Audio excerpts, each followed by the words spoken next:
வாழ்க வளமுடன் நண்பர்கள் அனைவருக்கும் வணக்கம். நான் உங்கள் நண்பன் Arjun, SEBI registered research analyst. இப்போ இந்த வீடியோவில் நம்ம பார்க்க போகிறது கொஷின் அண்ட் ஆன்சர். அதாவது இன்னைக்கு பக்ரீத் 28 மே. நான் வந்து மார்னிங் என்னுடைய சோசியல் மீடியாவில் உங்களுக்கு ஸ்டாக் மார்க்கெட்டில் இருக்கிற கொஷின்லாம் என்கிட்ட கேளுங்க, நான் ஆன்சர் பண்ணுறேன் அப்படின்னு நான் சொல்லியிருந்தேன். கிட்டத்தட்ட 200 கொஷின் வந்திருக்குது இது வரையும். ஒரு வீடியோவுக்கு 10 கொஷின் இல்லை 15 கொஷின் அப்படின்னு போட்டால் கூட கிட்டத்தட்ட இது வந்து 20 வீடியோ பக்கமாக வருமாட்டிருக்குது. ஏன்னா இன்னமும் வந்து கொஷின் ரைஸ் ஆகிட்டே போகுது. ஸோ நான் வந்து மேக்ஸிமம் கொஷின்லாம் ஆன்சர் பண்ணுறேன். பட் ஒரு 13-14 நிமிஷத்துக்கு மேலே வச்சோம் அப்படின்னா நிறைய பேர் பார்க்க மாட்டேங்கிறாங்க. ஸோ அதுக்கு வந்து நான் ஆன்சர் பண்ணுறது வேஸ்ட்டாக போயிடும். அதனால் 13 நிமிஷத்துக்குள்ளே 14 நிமிஷத்துக்குள்ளே நான் கொஷின் அண்ட் ஆன்சர் வீடியோ வர்ற மாதிரி நான் பார்த்துக்கிறேன். ஓகேங்களா? ஓகே, இப்போ ஃபஸ்ட்டு கொஷினுக்கு போயிடலாம். ரமேஷ் சேதுராமன் அப்படிங்கிறவர் தான் வந்து வெரி ஃபஸ்ட்டு கொஷினாக வந்து கேட்டிருக்கிறாரு. சப்போர்ட் அண்ட் ரெசிஸ்டன்ஸ் எக்ஸ்பிரி டேட்டில் ஒர்க் அவுட் ஆகுமா அப்படின்னு கேட்டுக்கிறாரு. ஏன் ஒர்க் அவுட் ஆகாது? கண்டிப்பாக ஒர்க் அவுட் ஆகும். எக்ஸ்பிரி டேயில் சப்போர்ட் அண்ட் ரெசிஸ்டன்ஸையும் பார்க்கணும், ப்ளஸ் வந்து ஓப்பன் இன்ட்ரெஸ்ட்டை மெயினாக பார்க்கணும். ஏன்னா சப்போர்ட் அண்ட் ரெசிஸ்டன்ஸு கொஞ்சமாக ஒர்க் அவுட் ஆகுனாலும் ஓப்பன் இன்ட்ரெஸ்டோடைய டேட்டா வந்து மோஸ்ட்லி ஒர்க் அவுட் ஆகும் எக்ஸ்பிரி டேயில். ஓகேங்களா? ஸோ எக்ஸ்பிரி டே பொறுத்தவரையும் சப்போர்ட் அண்ட் ரெசிஸ்டன்ஸையும் பாருங்கள், ஓப்பன் இன்ட்ரெஸ்ட் எங்கே அதிகமாக இருக்குது அப்படிங்கிறதையும் பாருங்கள். ஓகேங்களா? ஓகே, அதுக்கு அடுத்த கொஸ்டின் வந்து அமுல் அப்படிங்கிற ஒரு ஐடி வந்துருக்குது. புதிய முதலீட்டாளர்கள் தினசரி வருமானம் தேடுவோருக்கு உங்களது அறிவுரை என்ன அப்படின்னு கேட்டிருக்கிறாரு. ஆக்சுவலாக புதிய முதலீட்டாளர்கள் அப்படிங்கும்போது பிகினர் வந்து ஸ்டாக் மார்க்கெட்டில் உள்ள வரும்போது அதிக ஆசையோடு வராதிங்க. எனக்கு டெய்லி ஒரு 500 ரூபா வேணும், டெய்லி 1000 ரூபா வேணும், டெய்லி 5000 ரூபா வேணும் அப்படின்னு கனவு கண்டுக்கிட்டு மட்டும் ஸ்டாக் மார்க்கெட்டில் உள்ளே வராதிங்க. நான் மெனி ஃபாலோவர்ஸுக்கு நான் சொல்கிறது என்ன அப்படின்னா, ஸ்டாக் மார்க்கெட்டை பொறுத்தவரையும் ஒரு இன்வெஸ்ட்மெண்ட் பண்ணுற ஒரு பிளாட்ஃபார்மாக பாருங்கள் அப்படின்னு தான் நான் வந்து நிறைய பேருக்கு நான் சொல்லுவேனே தவிர, இது வந்து கேம்பிளிங் பண்ணுற ஒரு பிளாட்ஃபார்மாக பார்க்காதீங்க, கசினோ மாதிரி பார்க்காதீங்க. இது வந்து ஒரு இன்வெஸ்ட்மெண்ட் பண்ணுற ஒரு ஜென்யூனான ஒரு பிஸ்னஸ் நடக்கிற ஒரு பிளாட்ஃபார்மாக பாருங்கள் ஸ்டாக் மார்க்கெட்டு. ஓகேங்களா? நான் உள்ளே என்ட்ரு ஆகும்போதே இன்றைக்கி ஒரு 10,000 ரூபா போட்டோம் அப்படின்னா நாளைக்கு அது வந்து ஒரு 12,000 ஆகணும், அதுக்கு அடுத்த நாள் 15,000 ஆகணும் அப்படின்ட்டு உள்ளே தயவு செஞ்சு யாரும் வராதிங்க. அந்த மாதிரி வந்தீங்க அப்படின்னா இருக்கிற பணம் எல்லாமே வந்து காணாமல் போயிடும் கூடி சீக்கிரம். அதனால் பேராசையோடு ஸ்டாக் மார்க்கெட்டில் உள்ளே வராதிங்க. அதே மாதிரி ஸ்டாக் மார்க்கெட்டில் இன்வெஸ்ட்மெண்ட் பண்ணுற ஒரு பிளாட்ஃபார்மாக வாங்க, அதிக ஆசையோடு வராதிங்க. அதே மாதிரி இன்னொன்று உங்ககிட்ட பர்டிகுலராக சொல்லணும், கடன் வாங்கி ஸ்டாக் மார்க்கெட்டில் இன்வெஸ்ட்மெண்ட் பண்ணாதீங்க. நான் வந்து ஒரு பர்சனல் லோன் எடுத்து அதை வாங்கி நான் ஸ்டாக் மார்க்கெட்டில் இன்வெஸ்ட்மெண்ட் பண்ணட்டுமா, பர்சனல் லோன் வாங்கி நான் வந்து ஆப்ஷன் ட்ரேடிங் பண்ணட்டுமா, பர்சனல் லோன் வாங்கிட்டு அதாவது கோல்டு இருக்கிற கோல்டு எல்லாத்தையும் அடகு வச்சுட்டு அதை வச்சு நான் எதுவும் ஸ்விங் ட்ரேட் பண்ணட்டுமா, பிரேக் அவுட் கால்ஸ் பண்ணட்டுமா அப்படின்னு நிறையா கொஷின்ஸ் எனக்கு வருது இந்த ரீசெண்ட் டேஸில். அந்த மாதிரிலாம் தயவு செஞ்சு யாரும் உள்ள என்ட்ரு ஆகாதீங்க. ஓகேங்களா? அந்த மாதிரி வந்தீங்க அப்படின்னா உங்களுக்கு இருக்கிற கேபிட்டலும் லாஸ் ஆகிடும், அதுக்கப்புறம் வந்து உங்கள் மன நிம்மதியும் போயிடும். சர்ப்ளஸ் அமௌண்ட்டு உங்கள் தேவைக்கு போக மீதி இருக்கிற அமௌண்ட்டு ஒரு சேவ் பண்ணுற ஒரு பிளாட்ஃபார்மாக ஸ்டாக் மார்க்கெட்டை பாருங்கள். அப்படி பண்ணினீங்க அப்படிங்கிற பட்சத்தில் இந்த ஸ்டாக் மார்க்கெட்டுங்கிறது நீங்கள் எதிர்பார்க்காத ஒரு ரிட்டர்ன்ஸ் உங்களுக்கு வந்து கொடுக்கும். கொஞ்சம் லாங் டேர்முக்கு வெயிட் பண்ணணும். ஓகேங்களா? ஸோ அந்த மாதிரி ஒரு பிளாட்ஃபார்மாக பார்த்தீங்க அப்படின்னா nothing to worry, stock market உங்களுக்கு வந்து அள்ளி அள்ளி கொடுக்கும். ஓகே, அதுக்கு அடுத்த கொஷின் கஜபதி அப்படிங்கிற ஒரு ஐடி வந்துருக்குது. What is the difference between mutual fund and Nifty BeES அப்படின்னு கேட்டிருக்கிறாரு. ஆக்சுவலாக இந்த நிஃப்டி பீஸுங்கிறது வந்து எக்ஸ்சேஞ்ச் ட்ரேடட் ஃபண்டு அப்படின்னு சொல்லுவாங்க. இது வந்து நிஃப்டி பீஸுங்கிறது நீங்கள் வந்து ஸ்டாக் மார்க்கெட்டில் அதாவது லைவ் மார்க்கெட்லேயே நீங்கள் வந்து வாங்கலாம். இது வந்து யார் வந்து உங்களுக்கு ஆப்ரேட் பண்ணுறாங்க அப்படின்னா எக்ஸ்சேஞ்சஸ், நேஷ்னல் ஸ்டாக் எக்ஸ்சேஞ்ச் வந்து ரன் பண்ணுறாங்க. ஸோ இதனுடைய ரேட் வந்து ஃப்ளக்சுவேஷன் உங்களுக்கு லைவ் மார்க்கெட்லேயே பார்க்கலாம். இது வந்து நிஃப்டி பீஸ். ஓகேங்களா? இது வந்து நீங்கள் வந்து எவ்வளோ யூனிட் வேணாலும் 1 யூனிட்டோ 2 யூனிட்டோ உங்கள் கெப்பாசிட்டிக்கு தகுந்த மாதிரி யூனிட் வந்து பர்ச்சேஸ் பண்ணலாம் நிஃப்டி பீஸை பொறுத்தவரையும். ஆனால் மியூச்சுவல் ஃபண்டுங்கிறது வந்து என்ன அப்படின்னா இது வந்து யார் மெயின்டைன் பண்ணுறாங்கன்னா ஏஎம்சி கம்பெனி, அதாவது அசட் மேனேஜ்மெண்ட் கம்பெனின்னு சொல்லுவாங்க. ஸோ இந்த மேனேஜ்மெண்ட் அசட் மேனேஜ்மெண்ட் தான் இது வந்து ஹேண்டில் பண்ணுறாங்க. இது வந்து ரேட்டு ஃப்ளக்சுவேஷன்லாம் உங்களுக்கு தெரியாது. எண்ட் ஆஃப் த டேல அந்த என்ஏவி, அதாவது நெட் அசட் வேல்யூ அப்படின்னு சொல்லுவாங்க. அந்த என்ஏவி என்ன ரேட்டு க்ளோஸ் ஆகுதோ அதுதான். ஓகேங்களா?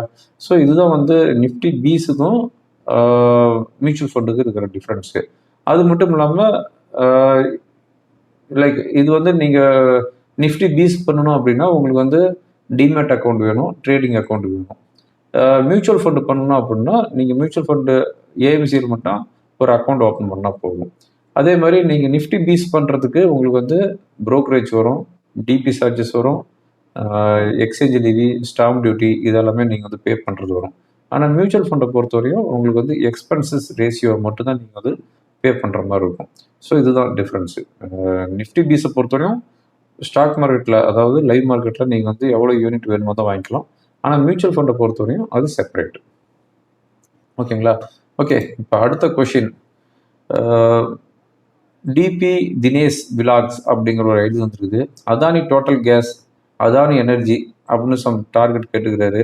அதானி குரூப்பை வந்து நம்பலாமா அப்படின்னு கேட்டுக்கிறாரு.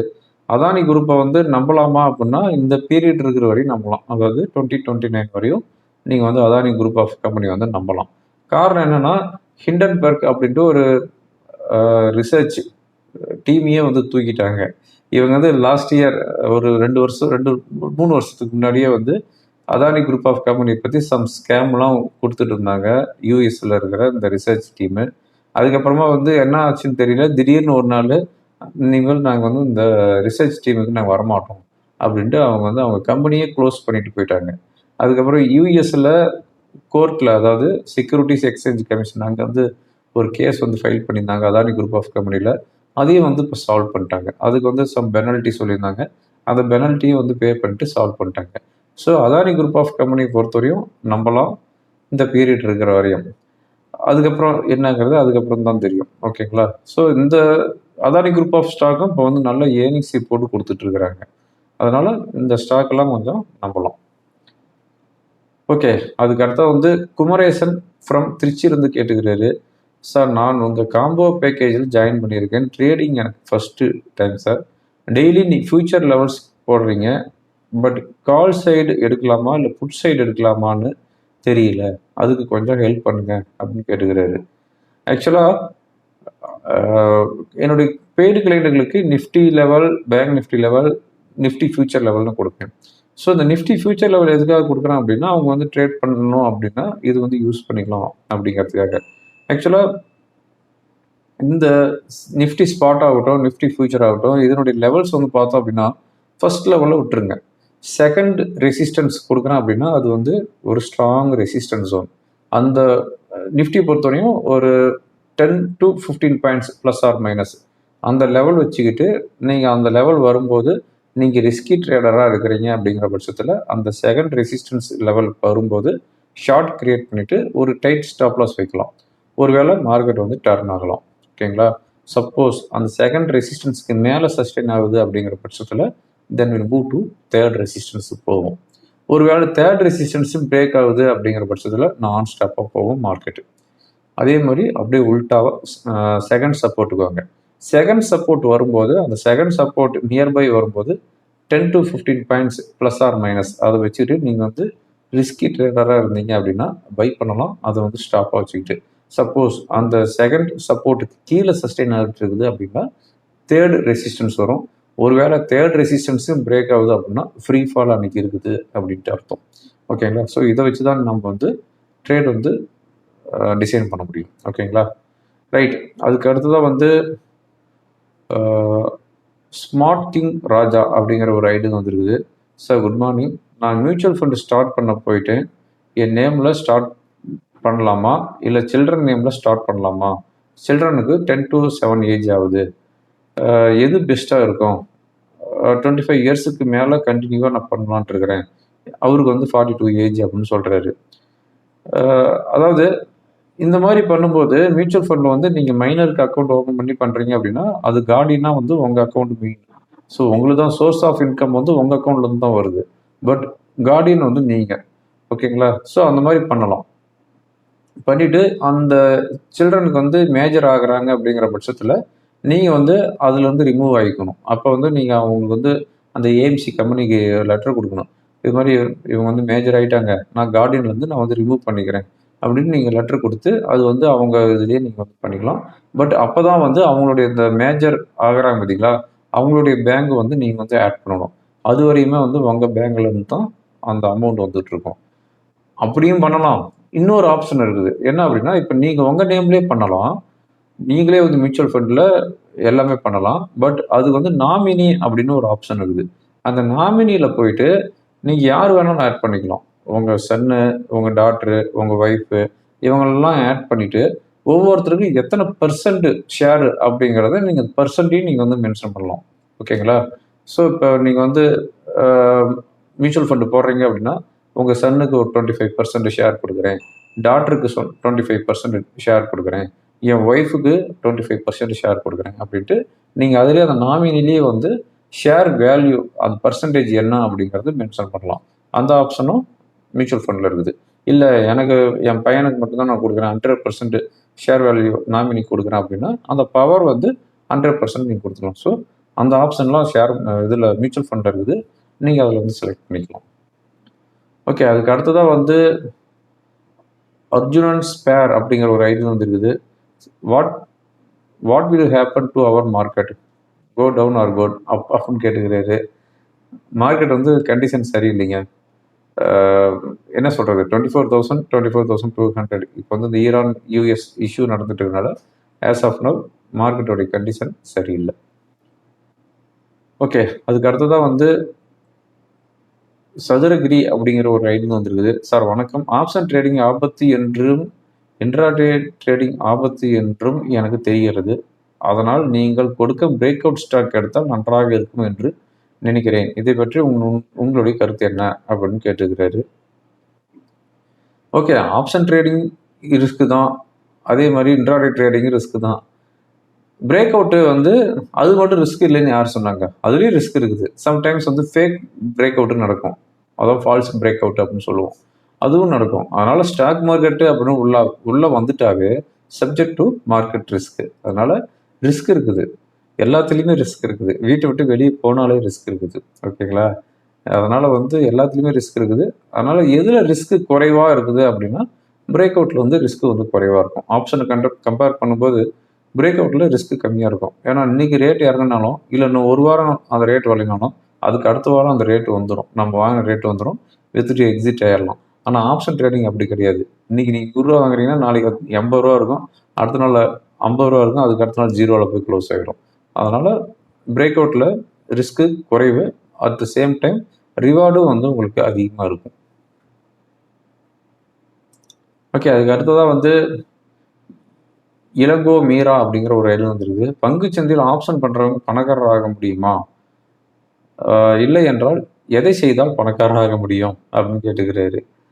பங்கு சந்தையில் ஆப்ஷன் பண்ணுறாங்க பணக்காரர் ஆகிறாங்க, பட் அதுக்கு வந்து டிசிப்ளின் தெரியணும், ரிஸ்க் மேனேஜ்மெண்ட் தெரியணும், ஸ்கில் இருக்கணும். ஸோ இதெல்லாம் இருந்துச்சு அப்படின்னா ஆப்ஷன் ட்ரேடிங்கில் பணக்காரர் ஆகலாம். ஆப்ஷன் பையரும் பணக்காரர் ஆகிக்கிறாங்க, ஆப்ஷன் செல்லரும் வந்து பணக்காரர் ஆகிருக்கிறாங்க. ஓகேங்களா? ஸோ இதெல்லாம் இருந்துச்சு அப்படின்னா ஸ்கில்லு, அப்புறம் டெக்னிக்கல், அப்புறம் சொல்லிட்டேன் என்ன அப்புறம் அப்படின்னு கேட்காதீங்க. இதெல்லாம் இருந்துச்சு அப்படின்னா பணக்காரர் ஆகலாம்.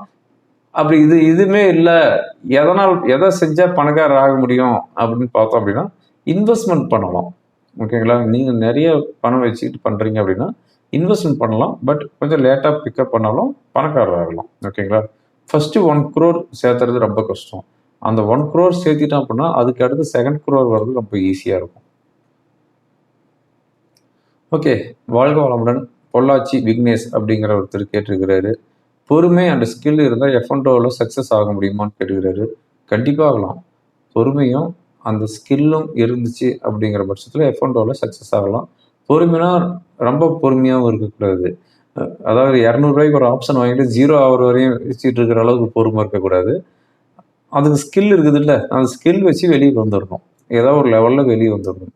ஸோ அந்த மாதிரி பண்ணும்போது F&Oவில் வந்து சக்ஸஸ் ஆகலாம். ஸ்ரீராம் ஃப்ரம் திருச்சியிலிருந்து கேட்டுக்கிறாரு. Suggest indicators to analyse stock in demo அப்படின்னு கேட்டுக்கிறாரு. அதாவது நான் யூஸ் பண்ணுற இண்டிகேட்டர்ஸ் என்ன அப்படின்னா சூப்பர் ட்ரெண்ட் இண்டிகேட்டர் யூஸ் பண்ணுவேன், சிபிஆர் யூஸ் பண்ணுவேன், கேமரா லெவல் யூஸ் பண்ணுவேன், அதுக்கு அடுத்தது நான் பர்சனலாக யூஸ் பண்ணுற லெவல்ஸ். ஸோ இந்த 4 இண்டிகேட்டர்ஸ் தான் நான் வந்து யூஸ் பண்ணுவேன். சும்மா வதன்னு இருக்கிற எல்லா இண்டிகேட்டர்ஸையும் போட்டுட்டுலாம் நான் வந்து பார்க்க மாட்டேன். ஓகேங்களா? ஓகே. அதுக்கு அடுத்து வந்து கார்த்திகேயன் அப்படிங்கிற ஒரு ஐடி வந்துருக்குது. வணக்கம் சார், நான் இப்பொழுது ஹெச்டிஎஃப்சி பேங்க் வாங்கலாமா? இது சரியான விலையா? அப்படின்னு கேட்டுக்கிறாரு. நாமக்கல்ல இருந்து Karthikeyan. HDFC bank for long டேர்முக்கு பை பண்ணலாம். ஒரு 20% 25% ரிட்டர்ன் வச்சுன்னா அது விற்றுருங்க. மறுபடியும் இறங்கும். நீங்கள் வாங்கின ரேட்டுக்கே வரும். அது அப்போ வந்து என்ட்ரி ஆகுங்க. ஓகேங்களா? மற்றபடி அதில் வந்து சொல்லிக்கிற மாதிரி எதுவும் இல்லை. ஓகே. அதுக்கு அடுத்ததாக வந்து இசிஇ கார்த்திக் அப்படிங்கிற ஒரு ஐடி வந்துருக்குது. So I am using margin money from pledging stocks but I don't know how charges for this applicable அப்படின்னு கேட்டுக்கிறாரு. அதாவது இன்ட்ரெஸ்ட் மார்ஜின் ட்ரேடிங்கு இன்ட்ரெஸ்ட் எவ்வளோ அப்படின்னு கேட்டுக்கிறாரு. அதாவது ஒவ்வொரு புரோக்கர்ஸும் ஒவ்வொரு மாதிரி வந்து மார்ஜின் ட்ரேடிங் வந்து சார்ஜஸ் வந்து கலெக்ட் பண்ணுறாங்க. எனக்கு தெரிஞ்சு 0.04% 0.05% கலெக்ட் பண்ணுறாங்க. அதாவது ₹1,00,000 நீங்கள் வந்து மார்ஜின் ட்ரேடிங் எடுக்கிறீங்க அப்படின்னா 40 rupees கலெக்ட் பண்ணுவாங்க. 10 lakhsக்கு எடுக்கிறீங்க அப்படின்னா 400 rupees கலெக்ட் பண்ணுவாங்க பெர் டேக்கு. ஓகேங்களா? ஸோ இது வந்து 0.04% to 0.05% வரையும் இன்ட்ரெஸ்ட் வந்து கலெக்ட் பண்ணுவாங்க பெர் லேக்கு. ஓகே. நான் மினி கொஸ்டினுக்கு இந்த வீடியோவில் ஆன்சர் பண்ணிட்டேன். நான் கொடுத்த ஆன்சர் உங்களுக்கு யூஸ்ஃபுல்லாக இருக்கும்னு நினைக்கிறேன். யூஸ்ஃபுல்லாக இருந்துச்சு அப்படின்னா ஃப்ரெண்டுங்களுக்கு ஃபாலோ பண்ணுங்கள். தேங்க்யூ ஃபார் வாட்சிங். வாழ்க வளமுடன்.